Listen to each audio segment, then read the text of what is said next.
About the skull cap. Yeah, it's about 2 days back on, I think, 8th of April or 9th of April or so, that this boy whispered something to the ears of Narendra Modi, the Prime Minister of India. I mean, this boy was lucky enough to come so close to Narendra Modi while Modi was campaigning, I think, in somewhere in Bengal, West Bengal. So now that has become a viral photo, still photograph. There was no video on it. But the ambiguity is about a skull cap. So much is made of it. That photograph has gone viral. That somebody in a skull cap could come close to Narendra Modi and whisper something to the ears of the Prime Minister of India. Now, what is so abnormal about it? That somebody in skull cap came and talked to Narendra Modi, or somebody came close to Narendra Modi, or Narendra Modi was kind enough to accommodate the sentiment of that curious young person, maybe a 24-year-old boy or 26-year-old boy. So he whispered something into the ears of Narendra Modi, and obviously from his dressing, it looks like he's a middle-class person. So what's so abnormal about it? So why people are making it as if it should not have happened? Yeah, I'm talking about the context of how Asaduddin Owaisi, for example, saw too much into a photograph of a young person talking to Narendra Modi, just because he has a skull cap. If he did not have a skull cap, that picture would not have gone viral. His name is Zulfikar Ali.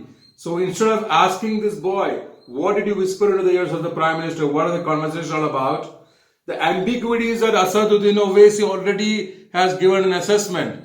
He says that this boy must have talked about the CAA or NRC, or maybe he must have confessed to Narendra Modi that he is not a Bangladeshi immigrant. So much is seen into a photograph of two people meeting each other, a Prime Minister and a citizen of the country. And all this just because of the skull cap. And so my point is, how do you identify people? I mean, it could be anybody. It need not be a Zulfikar Ali. It could be somebody else, Rajendran or Gopala, who has even for style, for fashion, he must have used a skull cap. And so much of virality for that still photograph, as if it's something abnormal. I mean, skull cap, perhaps you are appropriating an identity to the user of it. Now, what is the significance of a skull cap into one community? It's not for me to know about it, or it's not for me to say about it. But then, from the perspective of progression of mind, universality of mind, humanism, humanity, and the expansion of mind, being inclusive, being magnanimous in the mind, being charitable in the mind, all this does not require a skull cap. Or conversely speaking, just because somebody is identified with his skull cap does not mean that person is not narrow in the mind. So is Asaduddin Owaisi. He has given so much of response and reaction just because it's Zulfikar Ali, who is visible with Narendra Modi, as a skull cap. So my point is, the civilization of India, the person who's meditating, the methods in India to meditate, whose mind expands and expands, and they see two human beings getting together, and the persons who do breathing techniques, as is in Indian techniques of breathing, they have this tool to expand their own mind to such a state that they do not identify with just attires. They identify as personality, as human. And actually, their mind is curious, and they do research. They first contact that person. They contact Zulfikar Ali. So TV channels, I think Times Now, and many TV channels have asked him, what did you say? And that boy himself said that, he confessed that, I told the Prime Minister that he himself wants to be an elected representative of people, and that he wants to contribute to the nation. So he's with such a pleasant and expansive mindset that he has come and met his own Prime Minister, and his leaders are seeing only an identity that this person is wearing a skull cap.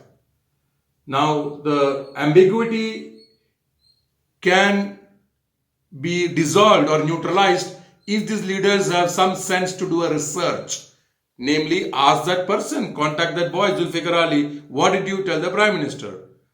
Or even give compliment that these are two communities coming together, or the Prime Minister is accommodating of the sentiment of a young citizen of India.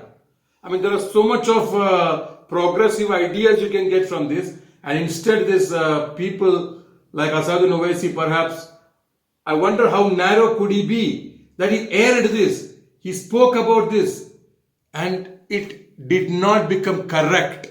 It was not right. In verification, it is a mistake that he has assumed that Zulfikar Ali said a different thing to Narendra Modi's ears. That is why this kind of our information exchange is warranted. Anyway, a skull cap is not a big identity of a person's character, and neither is not having a skull cap a great identity of a person's features and behavior and expressions. Well, a skull cap could also be a fashion, could also be a style, so it could represent anything and not just the state of mind of a person with a skull cap. So you look into it, you do research on maybe 8th or 9th or 10th of April. It appeared in all the news channels about Zulfikar Ali meeting Prime Minister of India. Subscribe to this meditative techniques of in India, as in the civilization of India, and we should move around. We should move outside just the attire and identity of who you are. Your feature, characteristics, behavior, conduct need not fit into a cookie cutter attire alone, or the way your wardrobe looks alone need not be how the human is. So let's subscribe to humanism, humanity, and healthy exchange of thoughts and ideas among each other.